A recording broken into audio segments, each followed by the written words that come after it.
Bonjour à vous. Alors, je voulais vous partager une expérience là que j'ai vécue parce que je discutais avec une amie qui, elle, vit à travers ses enfants.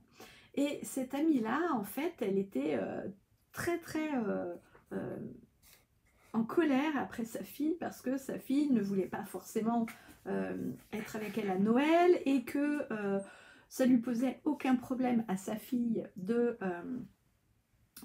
passer du temps avec ses grands-parents du côté de la grande famille. Et en fait, mon amie, elle était vénère, quoi. Elle était vénère, elle était très en colère, elle était déçue de sa fille, et elle avait l'impression de ne pas être aimée. Mais quand tu vis à travers tes enfants, il faut accepter aussi leurs choix, il faut accepter leurs décisions, et il faut accepter que parfois, ils ne voient pas exactement quelles sont tes envies et quels sont tes besoins. On ne peut pas mettre sur le dos de nos enfants nos envies et nos besoins. Alors ça, c'est quelque chose en fait que mes enfants m'ont appris tout de suite. Même quand ils étaient petits, ils m'ont tout de suite montré le chemin de vis ta vie maman, accompagne-nous, on est présent, on se soutient, on s'accompagne, mais ne vis pas à travers nous. Et ça a toujours été une vraie expérience que j'ai expérimentée avec eux. Et c'est pour ça que moi, j'ai vraiment développé mon côté créatif, mon côté euh, libertaire, liberté. Et en fait, ça m'a permis de résoudre, d'avoir des résolutions sur qu'est-ce que j'aimais, qu'est-ce que je voulais dans ma vie.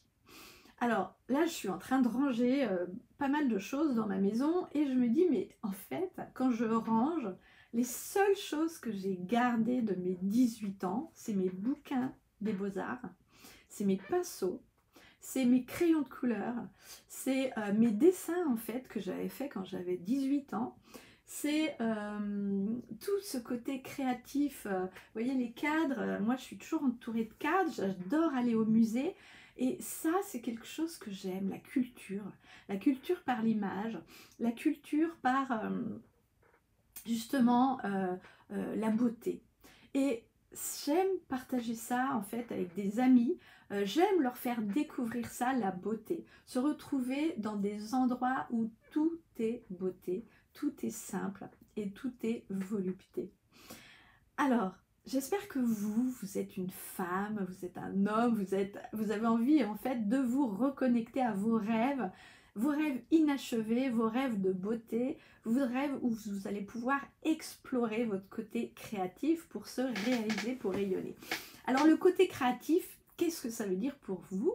Est-ce que ça passe par la couleur? Est-ce que ça passe par l'aquarelle? Est-ce que ça passe par le bricolage? Est-ce que ça passe par la cuisine? Est-ce que ça passe par le chant, la danse, le yoga? Mais alors, toutes ces choses-là sont créatives à mes yeux. Et en fait, elles sont là pour vous faire rayonner parce qu'une fois que vous avez terminé cette activité créative, vous vous sentez dans une énergie de sérénité. Et ça, c'est l'abondance. Et ça, c'est la reconnaissance. Et ça, c'est merci, merci, merci, tout ce qui se passe autour de tout. Alors, si vous n'avez pas encore téléchargé le petit guide en bas de cette vidéo, je vous invite à le faire. Et on se retrouve pour une prochaine vidéo.